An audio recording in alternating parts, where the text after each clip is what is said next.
북쪽에서 내려온 이 아수르라고 하는 나라의 군대가 북쪽의 왕국인 이스라엘을 멸망시켰어요.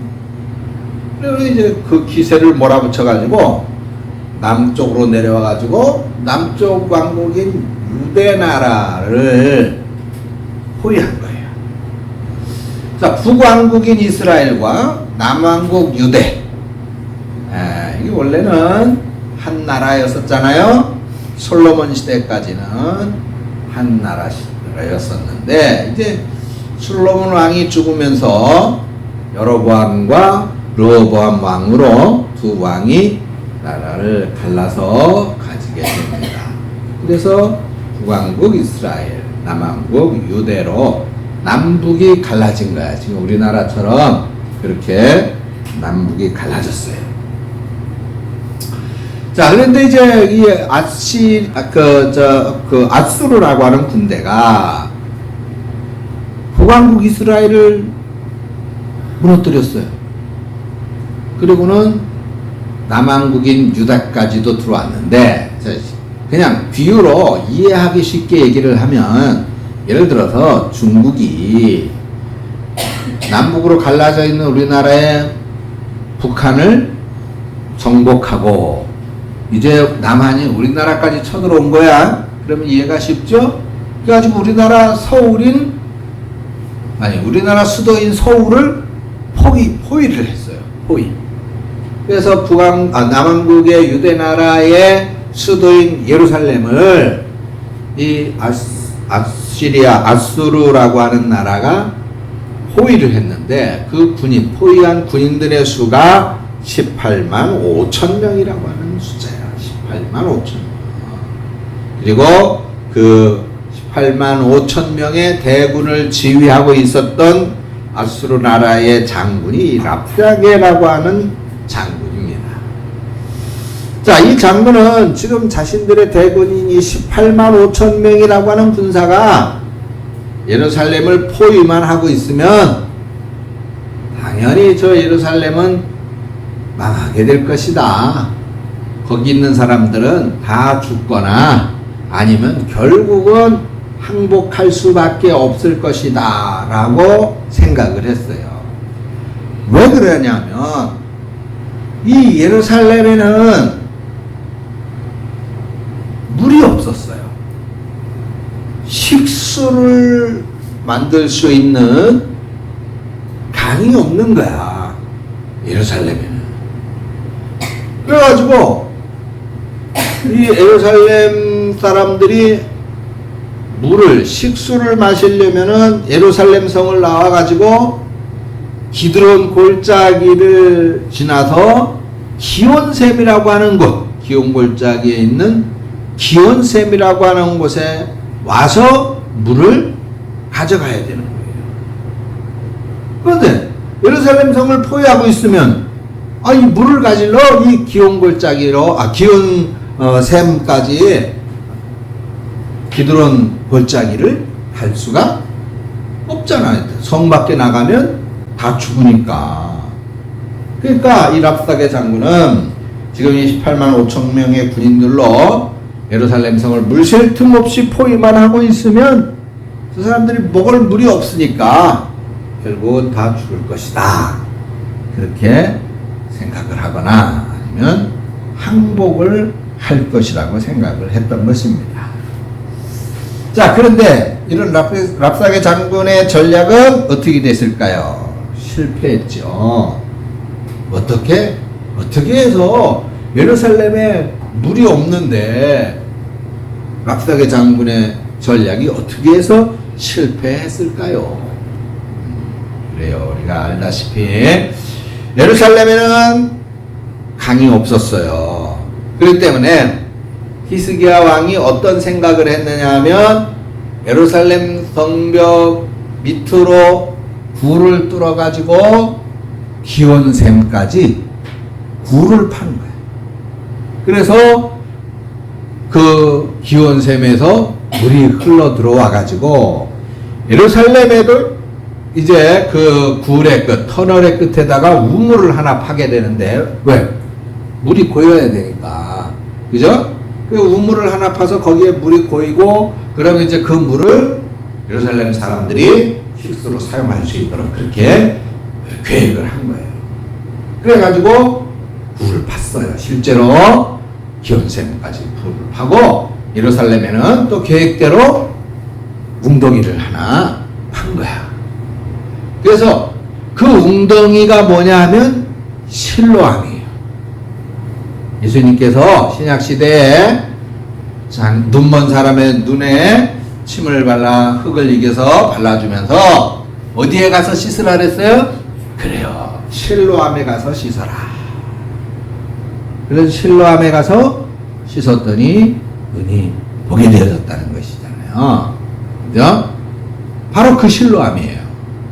그래서 이 기온샘으로부터 터널을 통해서 예루살렘 성 안까지 흘러와서 그 파놓은 웅덩이에 모여지게 되는데, 그것이 실로암이었고, 그래서 18만 5천 명의 군대가 예루살렘 성을 겹겹이 에워싸고 있는데도 불구하고 바로 이 실로암 샘의 물 때문에 이스라엘 백성들이 살 수가 있었던 것입니다.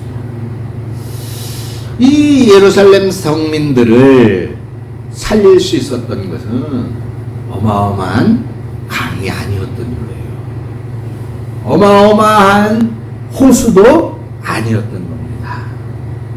바로 기온샘으로부터 예루살렘까지 굴을 파서 거기에 연못을 파가지고 거기에 물이 고이게 만든 이 작은 물줄기 하나, 그 물줄기 하나가 콸콸콸콸 쏟아지는 물줄기는 아니었을 거예요. 아마 똑똑 떨어지는 물방울이었거나 졸졸졸 정도 흐르는 그런 물이었을 겁니다.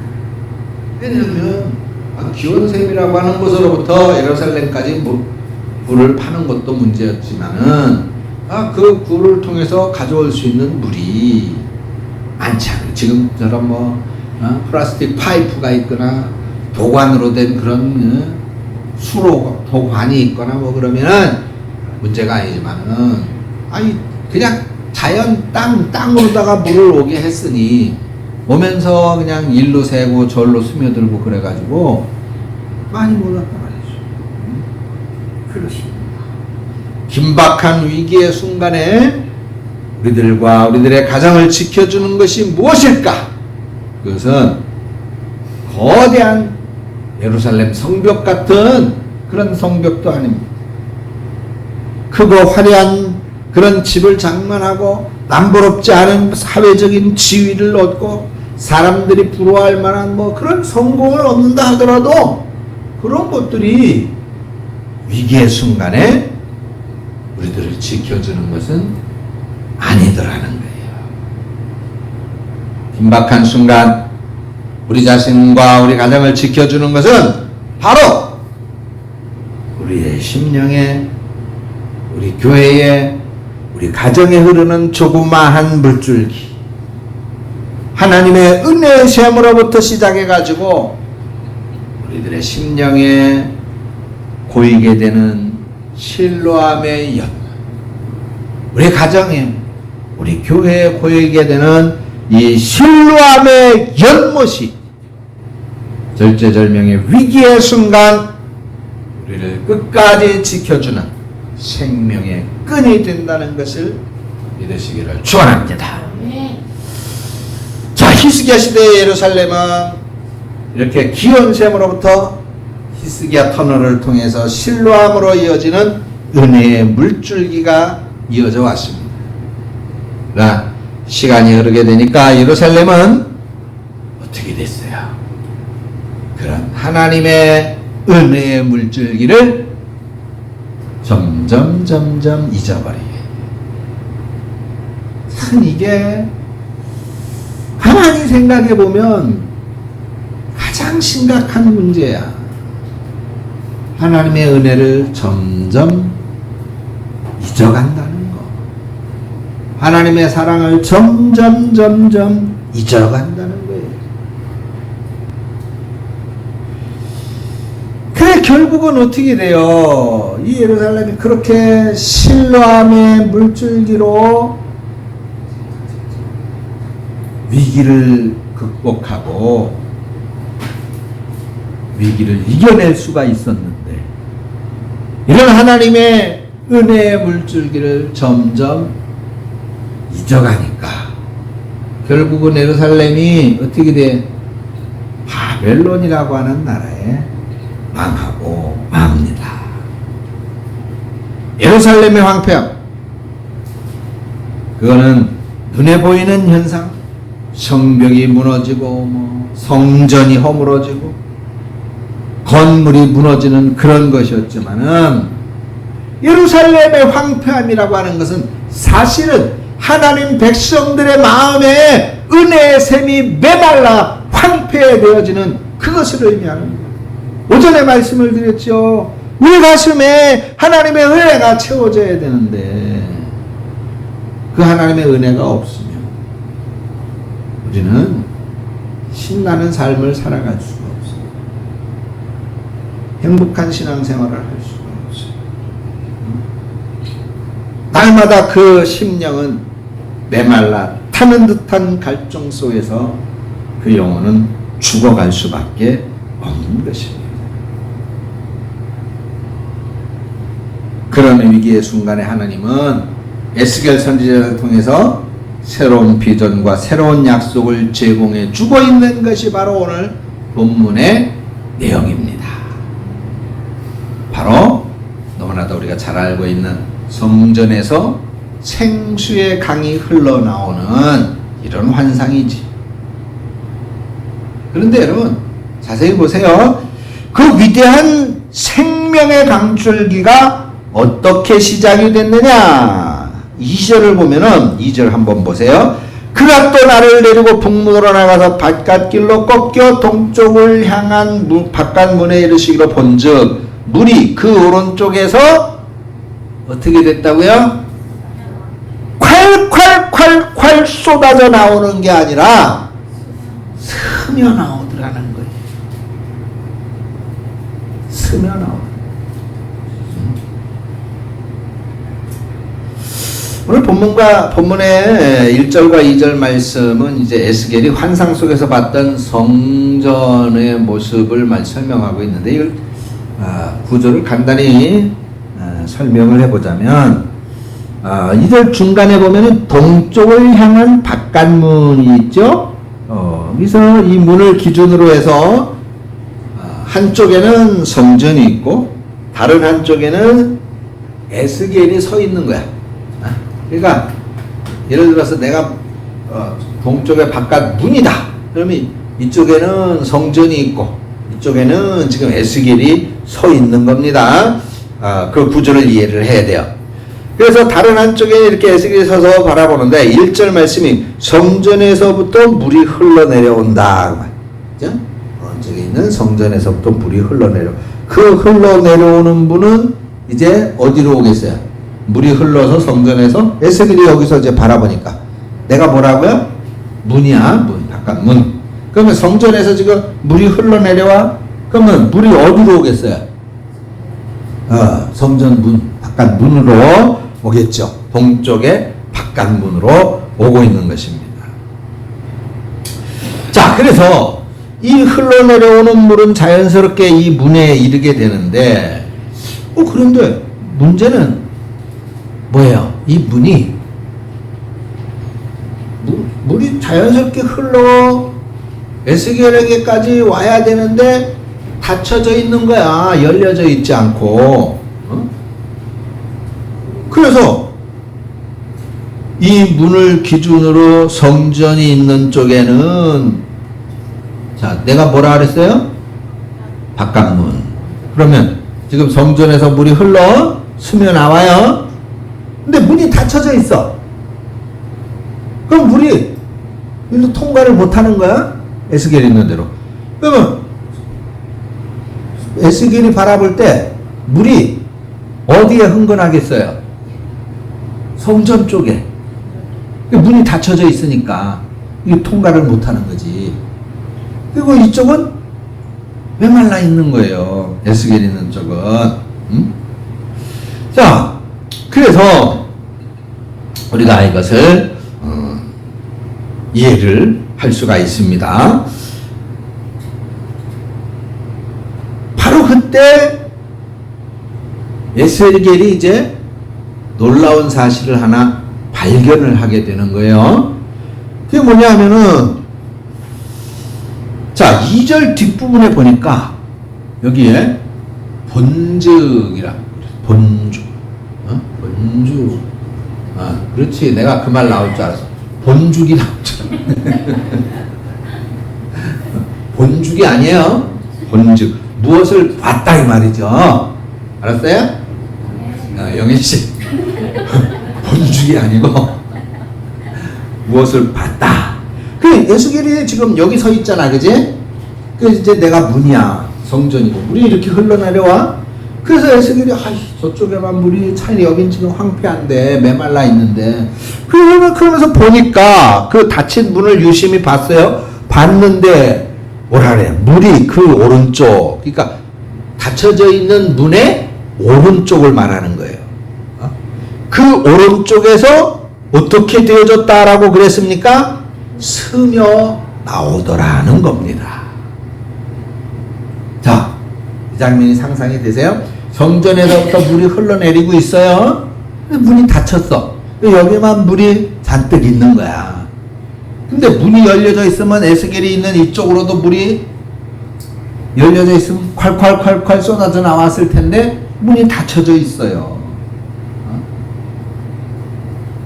근데 그 문에 물이 스며들어 가지고 그 문을 뚫고 생수가 조금씩 스며 나오고 있더라는 겁니다.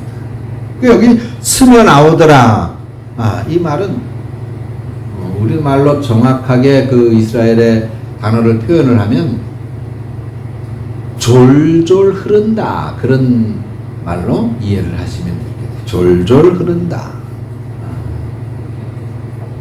조금 더 좀 더 하자면 이제 물이 똑똑똑똑 떨어지는 그런 정도. 졸졸 흐르는 건 오히려 좀 많죠. 그거보다 조금 못하게 그런 정도가 될 것 같아요. 수도꼭지를 탁 틀었을 때처럼 콸콸. 여러분 그 우리 화장실 세면대 수도꼭지 틀어봤죠? 어떻게 나와? 졸졸 나오지? 네? 콸콸콸 안 나와. 그를 저거를 교체를 해야 될 것 같아요. 졸졸 그렇게 생각을 하시면 돼요. 그러니까 문이 막혀져 있었기 때문에 스며 나오는 거야. 똑똑 떨어지는 정도. 졸졸 흐르는 그런 정도입니다. 자, 근데 여러분 이거를 기억해야 돼요. 여러분, 그래요. 하나님의 은혜는 똑똑 떨어지더라도 참 갈증나게 그렇게 졸졸 흐르는 정도라 하더라도 그냥 정말 거대한 물줄기가 아니라 그저 스며 나오는 정도의 물줄기라도, 그런데 그것이 점점 어떻게 됐다는 거예요? 발목을 적시고 무릎을 적시고 허리를 적시고 더 나아가서는 자기가 잠기게 돼서 건너지 못할 만큼 그런 넘치는 은혜의 강물이 된다는 것입니다. 할렐루야. 그래요. 그 시작은 뭐라고요? 졸졸 흐르는 정도에 스며 나오는 것입니다. 그런데 그 스며 나오는 은혜가 결국은 거대한 강줄기를 이루고 그 강물은 이제 만물을 새롭게 하는데 구조를 보세요. 이 강물이 있는 곳마다 번성하는 모든 생물이 살고 또 고기가 심히 많으리니 이 물이 흘러 들어가므로 바닷물도 되살아나게 이 강이 이르는 각처의 모든 것이 살 것이다. 할렐루야. 뭐가 이렇게 모든 걸 살린다는 거예요? 하나님의 은혜가. 어떻게 나오는 하나님의 은혜? 마치 졸졸졸졸 흐르는 것 같은, 시원찮을 것 같은, 별거 아닐 것 같은 그런 하나님의 은혜가 결국은 차고 넘쳐서 모든 것을 살린다. 여러분, 오전에 우리가 이런 하나님의 은혜로 정말 신나고 즐겁고 행복한 삶을 살아가고, 정말 하나님으로부터 응답의 복을 받고, 정말 하나님과 교제하고 친밀하게 하는 것, 교제하는 것과 같은 그런 큰 감동과 감격의 삶을 살아가려면 어떻게 해야 된다 그랬어요? 사랑해. 그런데 그 사랑을 말과 혀로만 하지 말고 어떻게? 행동. 그리고 진실함으로 해요. 그러면 하나님께서 그런 은혜를 주시는데, 그런 은혜, 그래, 아니, 때로는, 이렇게 하면 결국 나만 손해나는 거 아니야? 아까도 말씀을 드렸죠. 저 사람이 알아주지도 않는데 내가 뭐를 그렇게 해야 돼. 그런데 흔적이 나타나는 것 같지 않고, 보이지 않고, 나만 손해인 것 같다 하더라도, 내가 그렇게 베풀 때에, 내가 그렇게 사랑을 행할 때에 졸졸 시원찮게 마치 흔적이 보이지 않게 흐르는 같은 그런 하나님의 은혜가 결국은 오늘 말씀에서 약속하고 있는 복의 주인공이 되게 해 주신다. 할렐루야. 그게 오늘 본문의 말씀이에요. 그게 그 약속인 거예요. 그래서 이 시간에 설교는 오전의 말씀을 듣고 결심한 여러분, 비록 내가 그렇게 할 때 내가 손해인 것 같고, 나만 바보인 것 같고, 왜 나만 맨날 그래야 되느냐, 때로는 한탄스럽기도 하겠지만, 그러나 여러분, 하나님께서는 바로 그런 사람들에게 은혜를 주시고, 그런 사람들의 기대에 응답해 주시고, 그런 사람들과 가까이 하시며 그를 기뻐하시겠다고 하셨으니, 그야말로 오늘 9절의 말씀의 복이, 어디에 복이? 9절 말씀에 있는 모든 것이 생명을 얻게 되고, 모든 것이 다 회복되어지고, 모든 것이 다 풍요롭게 되어지게 되는 이 복이 바로 여러분들의 가슴에 스며드는 아주 작은 은혜의 물줄기, 그거 하나로부터 시작되어진다라고 하는 굳은 믿음, 강한 믿음을 갖게 되어지시기를 축원합니다.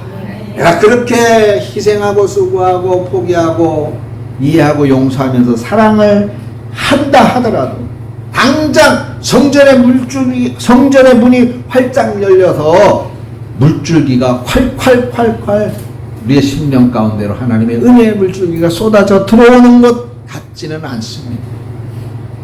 그렇게 되어지지 않지요. 그런데 하나님의 그런 은혜가 우리 가슴에 스며들기만 하고, 그래서 우리들의 마음이 조금씩 촉촉해지기만 하더라도 그 감격적이고 감동적인 하나님의 은혜는 어느새 내 발목을 잠기고, 내 무릎까지 잠기고, 허리가 잠기고, 나가서는 내 머리 위에까지 차고 넘치는 은혜의 강줄기가 되는 줄을 믿습니다. 사랑하는 성도 여러분, 주님께서는 요한복음 7장에 이렇게 말씀했습니다. 누구든지 목마르거든 내게로 와, 그리고 마셔라. 나를 믿는 자는 성경의 이름과 같이 그 배에서 생수의 강이 흘러 나오리라. 여러분,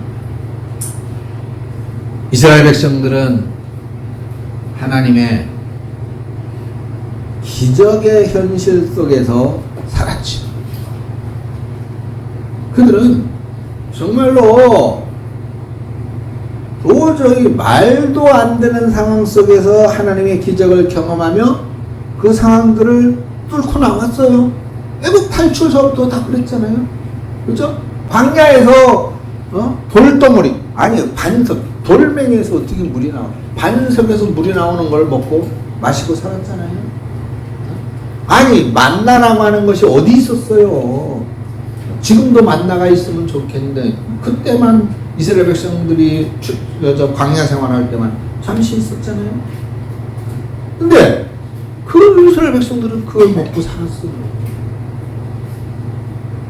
그랬던 이스라엘 백성들이 그런 하나님의 은혜의 기적을 경험하고 맛볼 때는 하나님을 찬양하고 하나님을 노래하고 말 그대로 은혜가 넘쳤는데 아까 뭐라 그랬어요? 그런 은혜를 점점 잊어버리는 게 뭐지? 잊어버리는 게. 그래서 은혜를 잊어버리게 되면 자 신기하죠? 여러분 우리들의 심령 가운데 우리들의 마음속에 하나님의 은혜가 메마르면 반드시 터져나오는 게 있어요. 원망이. 내가 은혜 충만하면 다 덮어져. 다 이해가 되고 내가 은혜 충만하면 다 용서가 됩니다. 그런데 은혜가 메마르면 아주 작은 거 아주 사소하고 아무것도 아닌 것 같은 그런 일에도 원망이 터져나오는 그렇죠? 아무도 수긍 안 할 거야? 진짜 그래요. 여러분들 아마 나중에 한번 내 설교가 기억날 때가 있을 거예요. 여러분 그래요. 내 가슴 속에 그죠? 오전에 반드시 사랑으로 채워져 있어야 된다. 그리고 그 사랑을 실천하게 되면 우리의 가슴 속에 뭐가 채워진다 그랬어요? 은혜가 채워져야 된다. 그랬죠? 그렇습니다. 우리의 가슴에는 반드시 예수님의 그 은혜의 생수가 반드시 필요합니다. 그런데 그 성전의 문을 무엇이 막고 있습니까? 원망과 불평과 불만과 미움과 시기와 질투가 막고 있는 거예요. 물이 흘러나오도록 은혜의 강줄기가 터져나오도록 열어놓아야 되는데 그게 막고 있는 거예요. 그러나 그럴지라도 우리가 감정적인 동물이기 때문에 어쩔 수 없이 그럴지라도 그 닫혀져 있는 문으로부터 흘러나오는 은혜의 생수 우리가 그 하나라부터라도 사랑과의 관계 속에서 이해하고 용서하고 사랑하되 그것을 행동으로 실천하고 진실함으로 하게 되면 결국은 졸졸 흐르는 은혜, 똑똑 떨어지는 은혜, 이 하나님의 은혜의 샘물로부터 흘러나와서 우리의 심령에 흐르는 작은 실로암 연못이 분명히 되어질 것입니다. 그래서 나의 심령을 조금씩 적시는 이 스며나오는 은혜의 한 줄기만이라도 결단코 포기하지 말고 부여줘 우리를 은혜의 바다로 나가게 할 수 있는 것이고 우리의 삶을 사로잡는 은혜의 강물로 말미암아서 우리 주변의 모든 것들이 새롭게 되살아나는 되어지는 복이 있게 된다는 것을 꼭 믿으시기를 축원합니다. 기도하겠습니다. 네, 감사합니다. 주님, 우리의 심령 가운데에 작은 은혜의 물줄기 결코 포기하지 아니하게 하시고 그것을 붙들었을 때에 우리 주님께서는 그것을 통하여 우리에게 생수의 강을 약속하신 대로 이루어지는 줄을 믿습니다. 우리 가슴 속에 작은 실로한 연못 메마르지 말게 하시고 주님의 은혜의 작은 물줄기로 늘 채워지게 하셔서 그것으로 말미암아서 내 삶에 우리 가정에 내 사업장의 모든 영역에 모든 죽어가는 것들이 새롭게 되살아나는 역사가 축복이 있게 하여 주시옵소서. 예수님의 이름으로 기도합니다. 아멘.